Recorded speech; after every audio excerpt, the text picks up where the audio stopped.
다윗과 밧세바 사이에서 태어난 아들이 솔로몬입니다. 하나님은 솔로몬에게 여호와께 사랑을 입음이라고 하는 뜻을 가진 여디디야라고 하는 이름을 주셨습니다. 다윗이 나이가 많아 세상 사람이 가는 길을 가게 됐습니다. 이 땅에서의 삶을 이제 얼마 남기지 않은 거죠. 그리고 그가 죽어 이제 다윗 성의 장사가 되고 아들 솔로몬이 이제 왕 위에 앉았습니다. 새로운 왕으로 즉위한 이 솔로몬은 이제 예루살렘에서 북서쪽으로 약 11km 정도 떨어진 기브온 산당에서 성대한 제사를 드립니다. 이 기브온에는 모세 시대에 만들어 놓은 번제단이 있었기 때문에 이제 거기에서 제사를 드립니다. 근데 혼자 가지 않고 이스라엘의 천부장, 백부장, 재판관, 방백들, 족장들을 이제 초대해서 함께 가는데 한 일주일 정도 계속되는 어느 절기를 지키기 위한 그런 모습으로 보입니다. 이 솔로몬이 기브온 큰 산당에서 하나님께 일천 번제를 이제 드립니다. 이것은 두 가지 의미가 있는데 자신을 왕으로 세워주신 하나님께 감사드리기 위한 것이고 또 하나는 지파 백성들을 포용하고 국가적인 통합을 이루기 위한 그런 의미를 가진 일입니다. 이제 일천 번제를 드린 이 솔로몬의 꿈에 하나님이 나타나셔서 이제 물으십니다. 내가 네게 무엇을 줄고 너는 구하라. 솔로몬이 오늘 말씀 보니까 6절부터 9절까지 길게 대답을 합니다. 근데 간략하게 말씀드리면 이제 이런 내용입니다.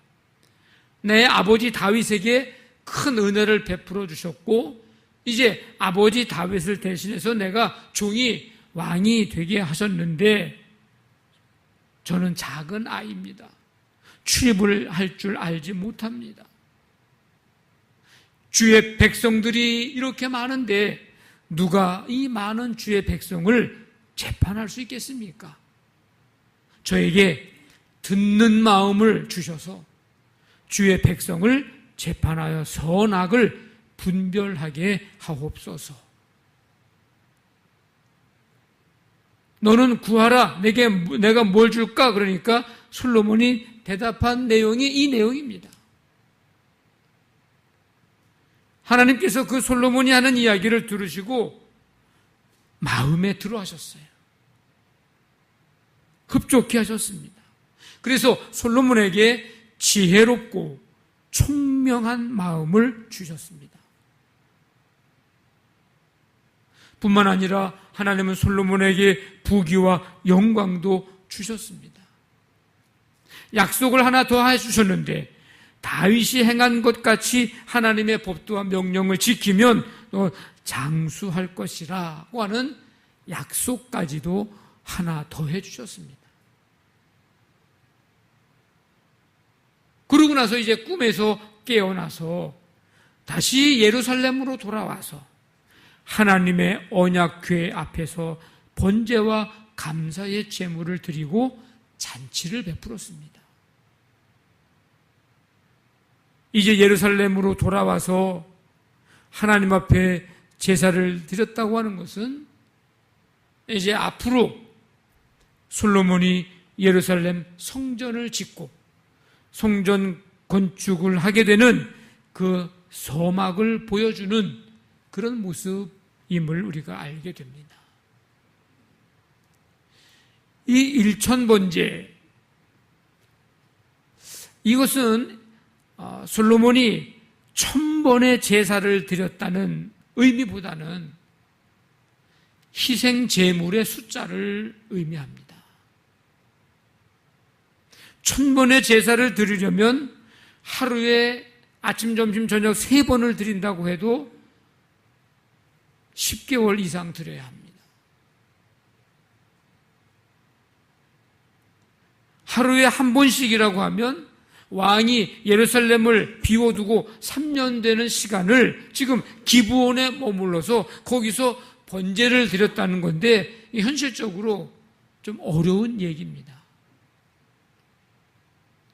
그래서 1000번이라고 하는 것은 아까 말씀드린 한 일주일 정도의 절기를 지금 지키러 간 것 같은데 그 기간 동안에 지금 1000 희생 제물을 지금 하나님 앞에 제사 드리면서 드린 그 제물의 숫자로 이해하는 것이 훨씬 이해할 수 있는 그런 합당한 이유가 됩니다. 어쨌든 간에 1000번의 제사든 아니면 제물의 숫자가 1000이든 간에 어쨌든 간에 대단한 일이고 엄청난 일입니다. 한 번 주일날 일주일에 한 번 우리가 예배를 드리는 것도 버거워하고 힘겨워하고 온전히 우리가 1년 내내 주일 성수를 못하는 오늘 이 시대의 우리를 보면 엄청난 일입니다. 우리는 솔로몬을 부르기를 지혜의 왕이라 이렇게 부르죠. 잠언 3000가지를 말했고 노래 1005편을 지었습니다. 이뿐만 아니에요. 솔로몬이 얼마나 똑똑한 사람이고 얼마나 지혜로운 사람인지를 보면 초목에 대해서, 나무에 대해서도요 아주 해박한 지식을 가지고 있는 사람입니다. 레바논의 백향목으로부터 담에서 자라는 우술초까지 모르는 게 없는 사람이었어요. 그리고 거기에다가 식물만이 아닙니다. 짐승, 새, 기어다니는 것, 물고기에 대해서도 한번 이게 이야기하기 시작하면 끝이 없는 그런 지혜와 지식을 가진 사람이었습니다. 사람들이 솔로몬의 지혜를 들으려고 천하의 다른 모든 나라들에서 사람들을 보내서 솔로몬에게 지혜를 배워오라고 사람들을 보낼 정도입니다.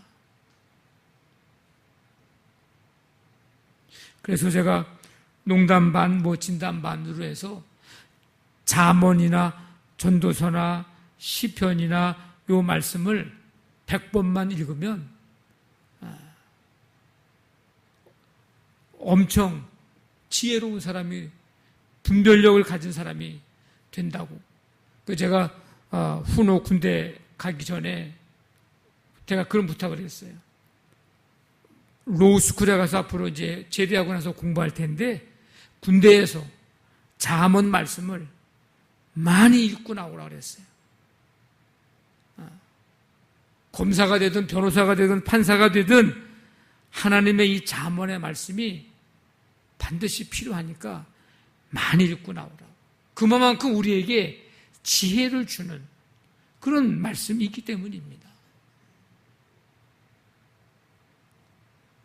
그래서 우리가 흔히 생각하기를 솔로몬이 하나님께 1000번제를 드리며 열심히 기도하여 지혜를 받았다. 우리가 이제 그렇게 생각을 많이 하게 됩니다. 그리고 그랬더니 덤으로 부와 영광과 장수의 복을 받은 사람이라고 우리가 엄청 부러워합니다.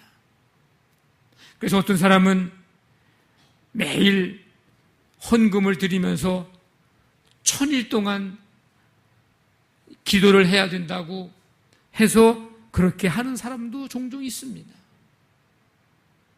그 열심과 그 열정을 뭐라고 할 건 없지만은 근데 요것만 보고 요런 것만 생각한다면 성경을 제대로 보지 못한 겁니다. 그냥 내가 축복받기 위해서 이 1000번제를 내 식대로 이해하고 해석을 하고서 그리고 1000번의 헌금을 드리면서 기도하는 어떤 내 욕심을 위한 수단으로 성경을 이용하는 것, 그것이 훨씬 더 큽니다. 그런 의미가.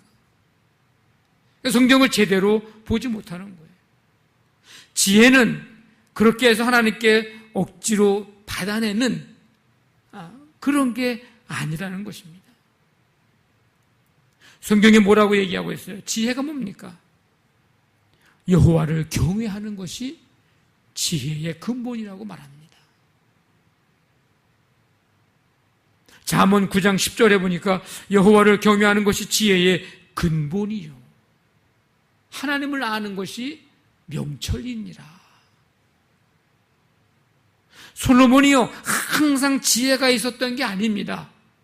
하나님을 경외하는 동안만 지혜의 왕이었습니다. 솔로몬은 자기의 소원의 성취를 위해서 지금 일천번제를 드리는 게 아니에요. 일천번제 드리면 하나님이 내게 복을 주시겠지, 하나님이 내게 지혜를 주시겠지, 생각하지 못한 부와 영광과 장수도 주시겠지, 그래서 일천번제를 드려야지 하고서 지금 일천번제를 드리는 게 아닙니다. 오히려 백성의 지도자들과 함께 지금 절기를 지키러 갔을 뿐입니다. 어떤 마음으로 지금 간 거예요? 오늘 지금 제가 드리고자 하는 말씀이 그겁니다. 솔로몬이 지혜를 얻기 이전에, 축복을 받기 이전에, 우리가 그렇게 부러워할 만한 그런 부귀, 그런 영광을 얻기 전에 솔로몬이 가졌던 마음, 그 신앙의 모습, 그게 뭐냐? 오늘 그래서 말씀의 제목이 먼저 할 일이 있습니다예요. 3장 3절에 보니까 솔로몬이 여호와를 사랑하고 그랬어요. 제사 드리기 이전에 나오는 구절입니다. 제사 얘기는 4절부터 나오죠. 솔로몬이 여호와를 사랑하고, 우리가 신앙생활하면서 우선순위가 분명해야 합니다. 먼저 할 일이 있고 나중에 할 일이 있습니다. 하나님을 사랑하고, 솔로몬은 무엇이 먼저였을까요? 무엇이 먼저였을까요? 하나님 사랑이 먼저였습니다. 한번 따라해 봅시다. 하나님 사랑이 먼저입니다. 네, 하나님 사랑이 먼저예요. 솔로몬의 통치 초기의 신앙의 모습은 하나님 사랑입니다. 신명기에만 23번 이상 등장하는 중요한 주제가 하나님 사랑입니다. 뿐만 아니라 율법사가 예수님께 율법 중에 어느 계명이 크냐고 시험하여 물었을 때에 예수님이 대신 대답하신 그 율법의 첫째 되는 계명, 뭐예요? 하나님 사랑입니다. 마음을 다하고 목숨을 다하고 뜻을 다하여 하나님 사랑하는 것, 이게 가장 먼저라는 거예요. 솔로몬의 하나님 사랑은 단순한 감정 이상의 것입니다. 어떻게 할 수 있는가? 오늘 말씀에 있는 것처럼 3절에 아버지 다윗의 법도를 행했다는 것에서 알 수 있습니다. 다윗의 법도는 뭘 얘기하는 걸까요? 열왕기상 2장 2절에서 4절 보면 다윗이 이제 죽음 임종을 앞두게 됩니다. 그때에 솔로몬에게 마치 유언과 같은 이야기를 합니다. 그 내용의 요약은 뭐냐? 한마디로 하나님 말씀입니다. 그러니까 솔로몬은 아버지 다윗의 법도를 행했다라는 말은 하나님을 사랑해서 하나님의 말씀대로 살아갔다는 뜻입니다. 그러니까 단순히 감정 이상으로 그냥 사랑 어떤 그런 게 아니고 하나님의 말씀을 순종하며 지키며 그대로 살아가는 그 삶, 그게 뭐예요? 하나님을 사랑하는 겁니다. 우리가 신앙생활에 있어서 가장 먼저 할 일은 하나님 사랑입니다. 우리가 처음에 신앙생활 할 때 우리 모두 다 하나님 사랑이었어요. 하나님의 사랑만으로 가득 찼습니다. 그것밖에 다른 게 없었어요. 그런데 신앙생활 하면서 시간이 가면 갈수록, 신앙의 경력이 쌓이면 쌓일수록, 하나님의 축복을 받는 경험을 하면 할수록, 많이 하면 많이 할수록 하나님을 사랑하는 것보다 복을 받는 것이 모든 것에 먼저가 되고 말았어요.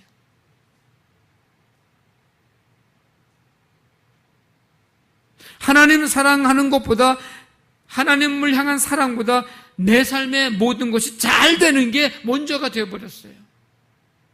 우리가 처음에는 그러질 않았습니다. 처음에는 그저 그냥 하나님 사랑, 하나님의 은혜에 감격해서 다른 거 생각하지 않아도 기뻤고 즐거웠고 행복했어요. 더 이상 바라는 게 없었습니다.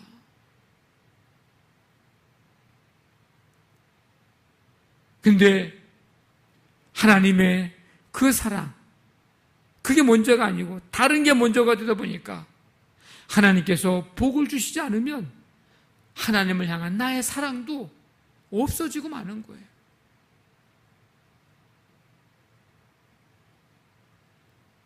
처음에는요, 하나님 사랑에서 물불을 가리지 않았어요. 여러분의 이전에 신앙생활을 했던 그 이야기들을 함께 주고받고 옛날 추억하면서 이야기할 때 한번 들어보세요. 그때는 물불을 가리지 않았다고. 내 몸도 내 시간도 내 물질도 아까워하지 않았고요. 근데 이제는 내게 복이 되지 않으면 하나님이 아무리 원하고 아무리 기뻐하시는 일을 할지라도 회피하고 머뭇거리게 되는 사람이 됐어요. 하나님 사랑보다 내 입장, 내 자존심, 그리고 그 무엇인가가 먼저가 되고 말았습니다. 우리 314장을 좀 우리가 찬양을 할 텐데, 정말 주님 아닙니다. 내 소원은 주님 사랑입니다. 주님 사랑이 먼저입니다. 주님을 더욱 사랑하겠습니다. 우리가 고백하기를 원합니다. 우리 314장 찬송 부르면서 한번 물어봅시다.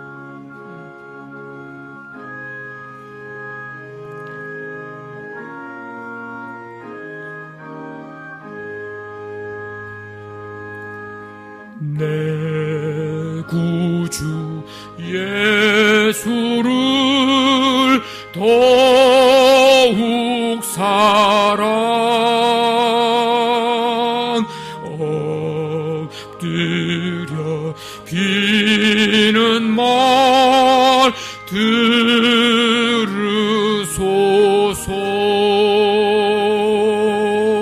내 진정 소원이 내 구주 예수를 더욱 사랑, 더욱 사랑. 우리 좀 더 힘차게 찬양해 봅시다. 이전엔 세상 나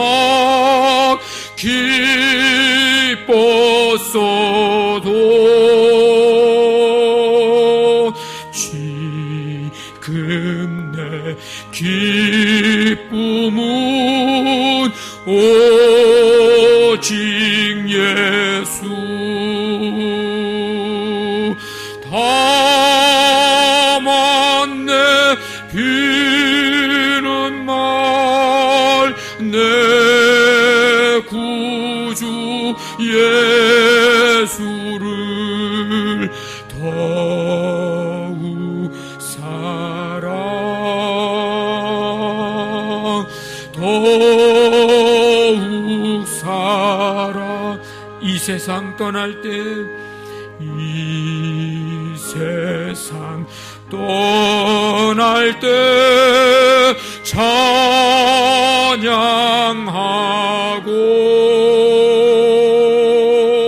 숨 쉴 때 하는 말 이것일세. 다만 내 귀는 말 내 구주 예수를 더욱 사랑 더욱 사랑.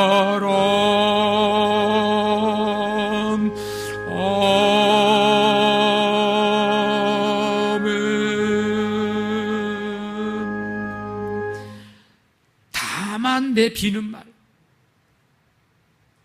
더욱 사랑. 이 세상 떠날 때 찬양하고 숨질 때 하는 말 뭐예요? 예수님 사랑합니다. 하나님 사랑합니다.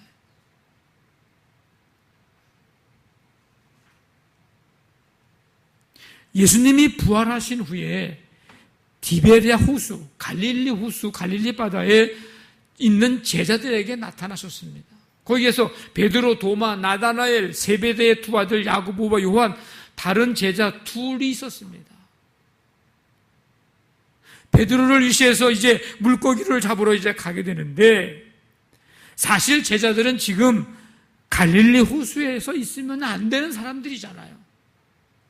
예수님이 십자가에 죽으실 때 거기 함께 정말 십자가에서 같이 있으면서 예수님의 장사도 지내고 그래야 되는 제자들인데, 예수님이 십자가에 붙잡혀 돌아가시게 되니까 다 흩어져 가지고 지금 다시 갈릴리로 와가지고 고기를 잡고 있는 제자들의 모습입니다. 원래 이 사람들은 지금 여기 있으면 안 되는 사람들이에요. 그 중에 한 사람이 이제 베드로인데, 베드로가 어떤 사람이었어요? 예수님 모른다고 3번이나 부인했던 그 베드로 아닙니까? 근데 부활하신 예수님이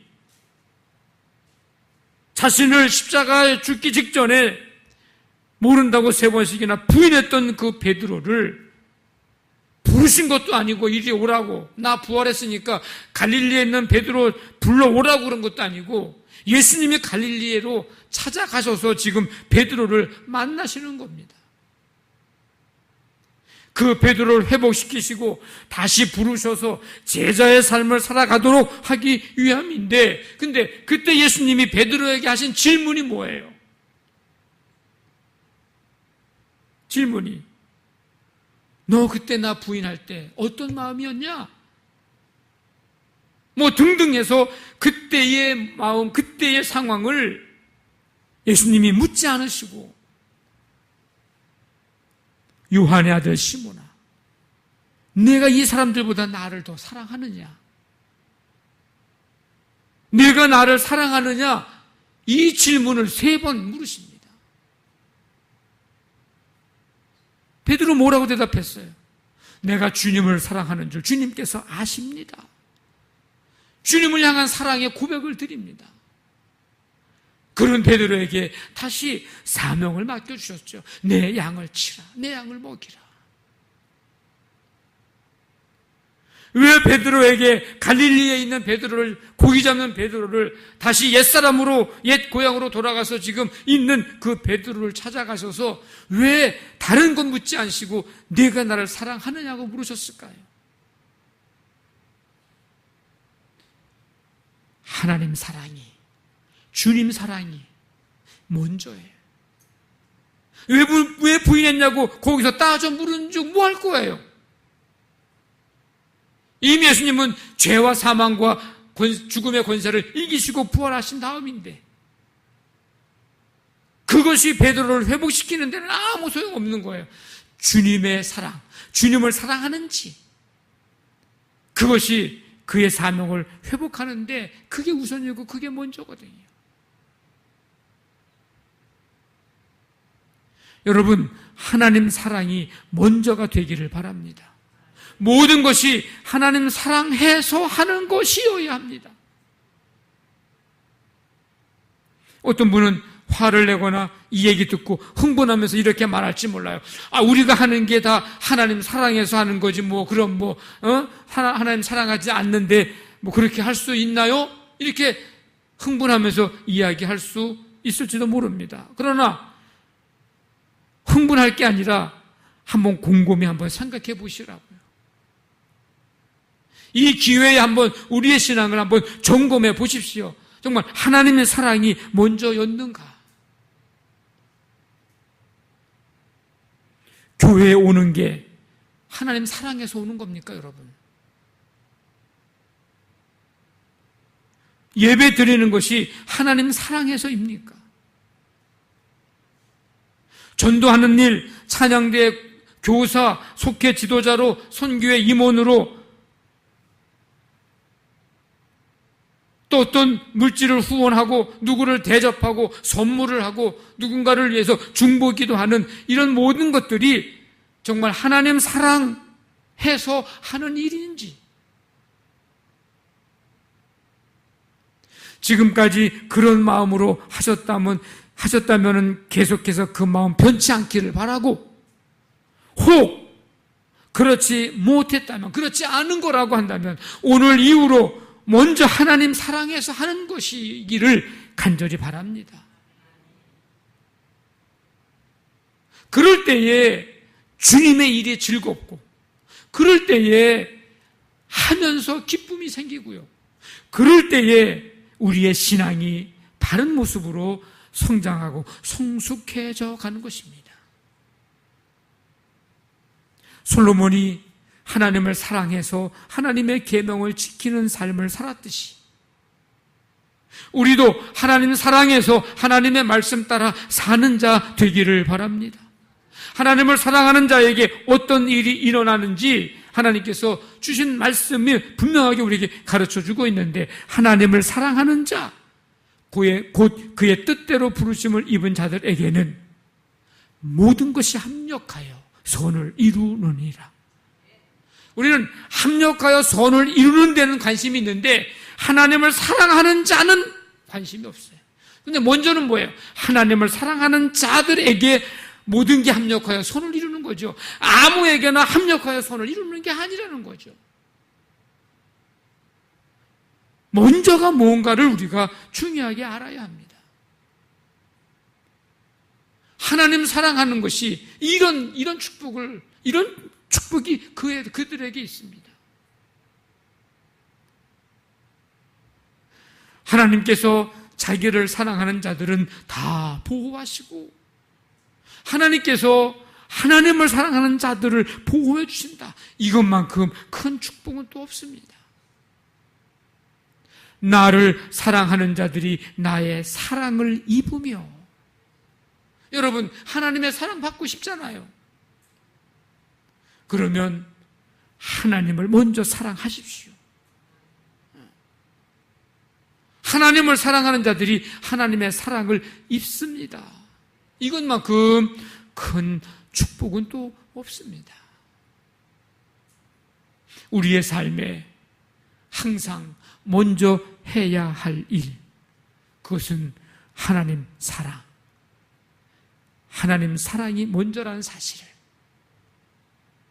잊지 마시고 하나님을 마음껏 기쁨으로 사랑하는 우리 모두가 되시기를 주님의 이름으로 간절히 축원합니다.